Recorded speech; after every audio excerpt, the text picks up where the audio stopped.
and lost her voice today, which is unfortunate. So what we did is we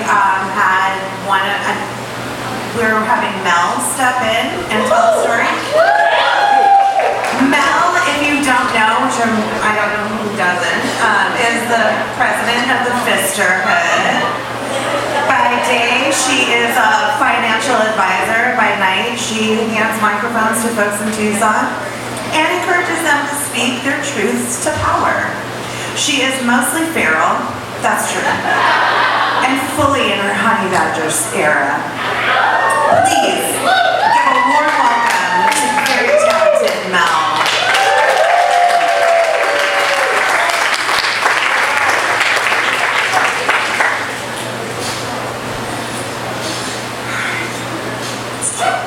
I am very mostly feral.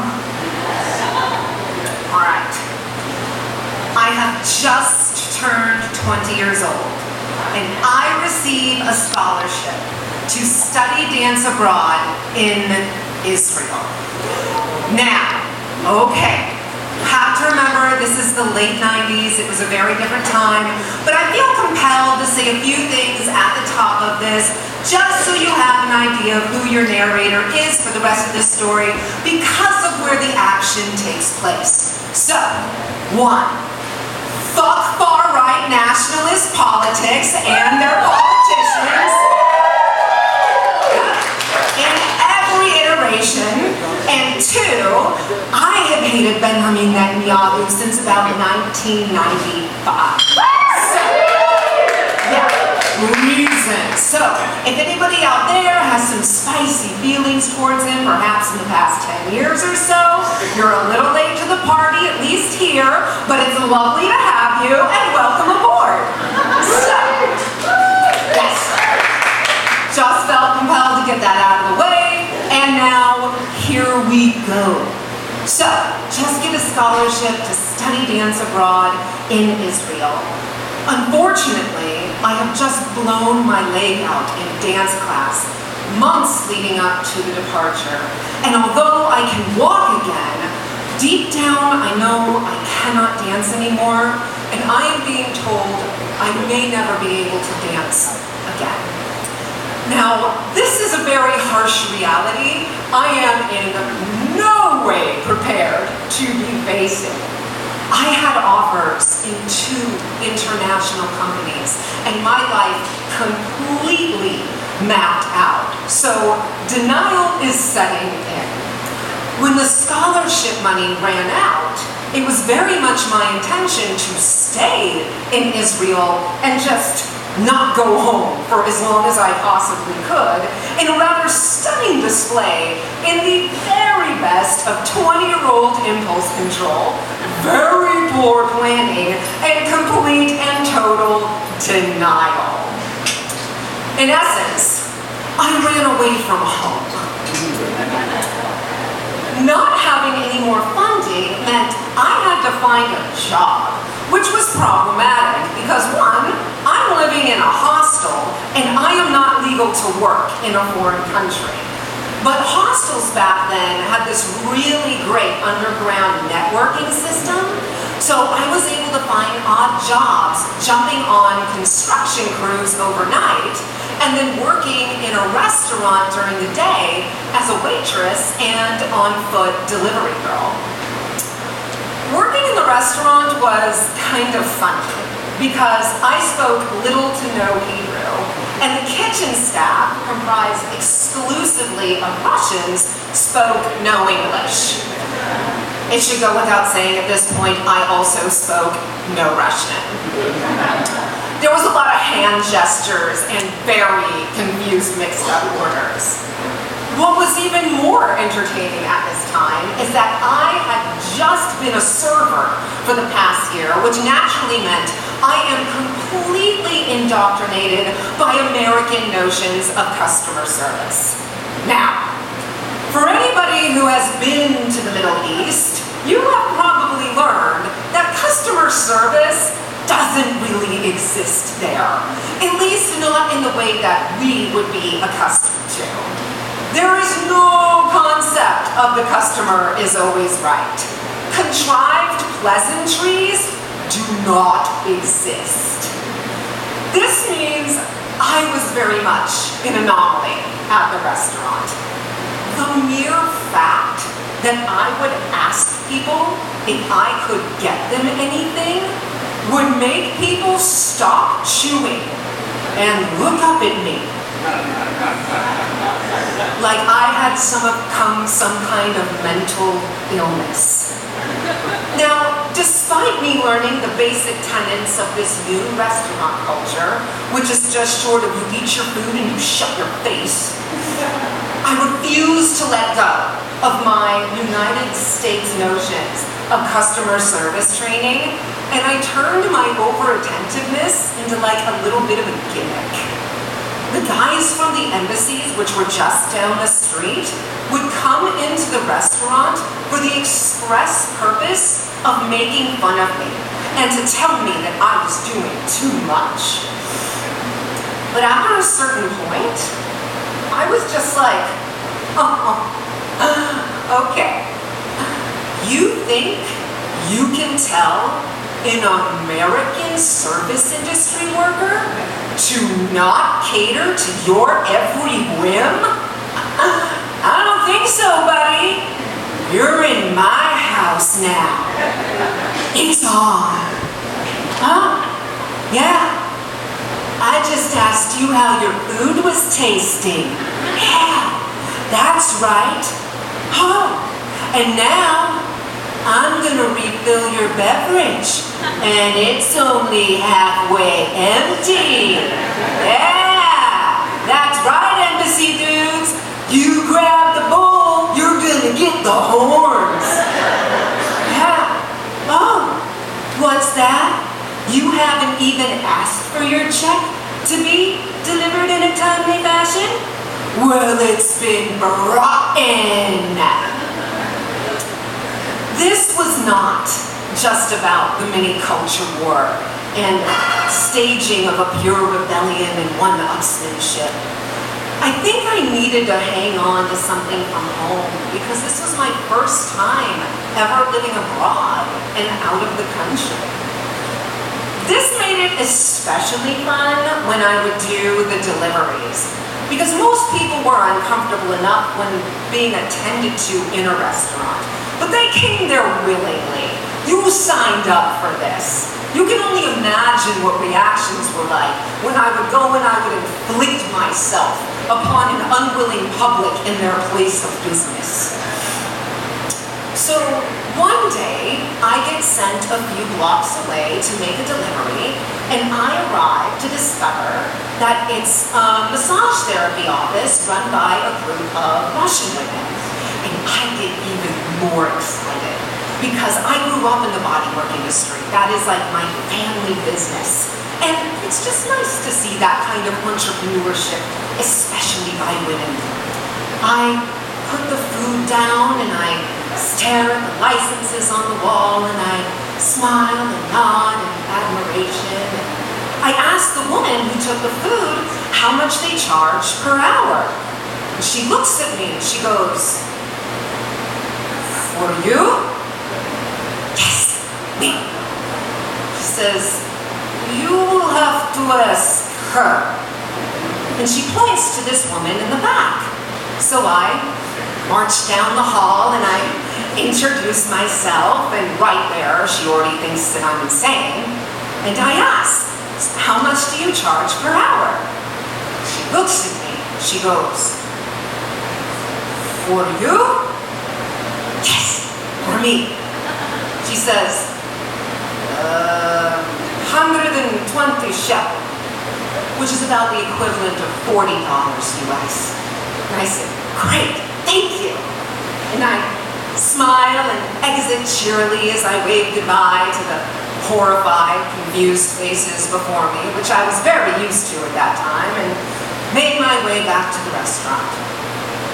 So later that afternoon, I overhear Moshe, who's the owner of the restaurant, referencing that specific order, and then he says, "Those whores always order the same thing." Well, 20-year-old me is very indignant and somewhat offended, and I immediately chastised him. I said, Moshe, you shouldn't call them that. That is very rude. These are women who work very hard to get where they are, and just because they're massage therapists doesn't mean that they're really sleazy. That is a common misconception in the industry, and I am sure it is very difficult for women to be immigrants here. And he says, it is difficult for whores.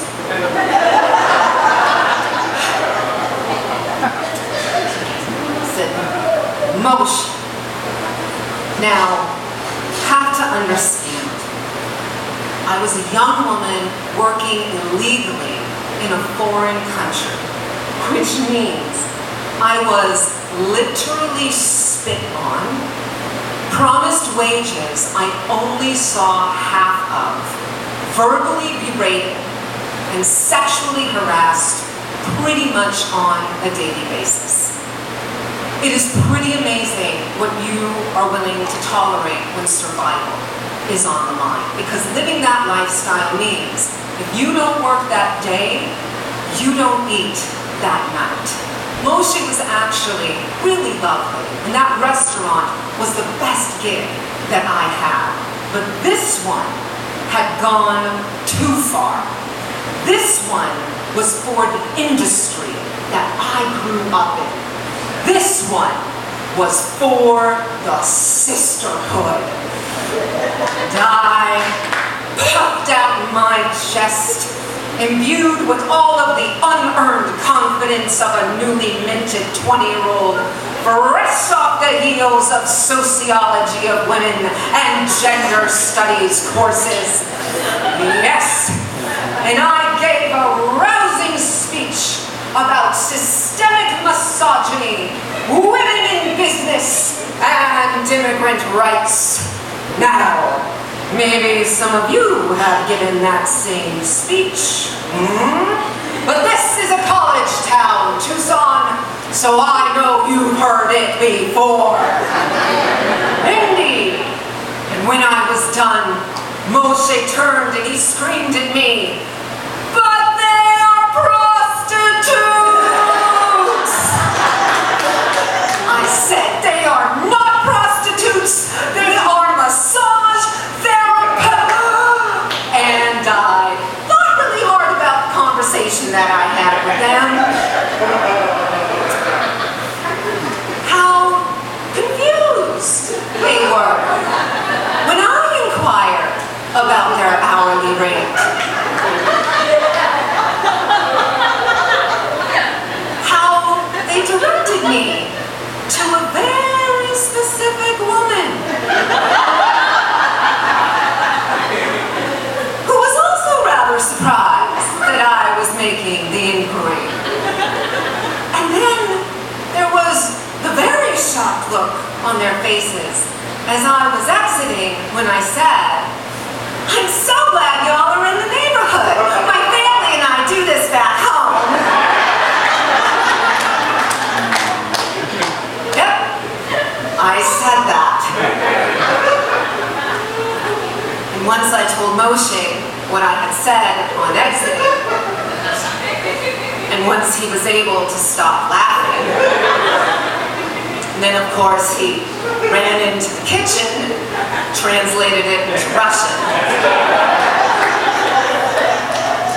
Once the kitchen staff stopped laughing, which took a while, it was then, and only then, I discovered I was working and living in the Russian brothel district of Tel Aviv.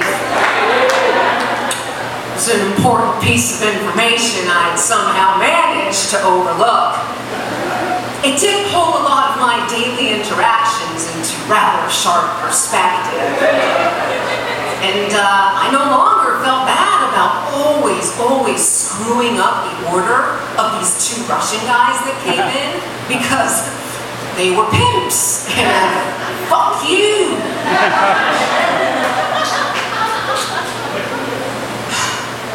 There was this woman who would often come into the restaurant, this Russian woman. She was just beautiful, tall, and statuesque, and she had these most incredible piercing blue eyes. I will never forget her eyes.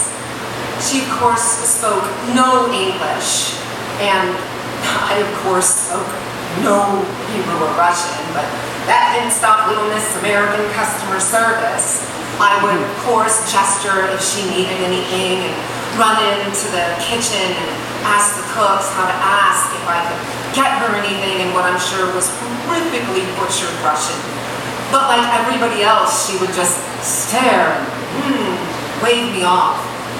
So I was really surprised the first time she went to pay, and she left about 1.5 times over the amount. So much so that I chased her out, thinking that it was a mistake, and tried to hand it back to her. But she just went like this, and she gestured for me to keep it. All I knew how to say was just, "Spasiba," thank you. And that's how it went. She would come in, and I would attend to her as best I could, and she would overpay by a lot. And every time I would gesture, like, "Are you sure?" And she would always say, "Do a gesture, keep it." She just stopped coming in altogether one day, and I asked. And that's when I found out that she was one of the women who was brought over in the sex trade, like so many Russian women were. And it kind of dawned on me much, much later that likely, maybe, the reason why she was tipping me so much, which is not a part of the restaurant culture there, is because even though we weren't able to communicate, it was probably the kindest person she interacted with throughout her day. A day I can't even possibly begin to fathom. The most unholy things happen in the Holy Land. In my early 20s, this story was mostly told as a really funny story about the time I discovered I was working in a brothel district in a foreign country. In my later 20s and my 30s, I realized this was also a story about working illegally and all of the systems in place that supported the exploitation of immigrant labor. From the hostels to the businesses to the fake raids that were staged by law enforcement who would call ahead to tip off the hostels that they were coming and the businesses. They did those raids just to placate public opinion. I knew how the system worked. I knew it, I lived it. So whenever these things were discussed, I had eyes wide open, young. In my 30s and now into my 40s, I'm also reflecting back on this time and considering the passport privilege at play. I was able to stand up to motion and use my voice, as misguided as it was. Because I was working these odd jobs and living this lifestyle by choice, not by force or coercion. There is politics to being able to speak your truth to power.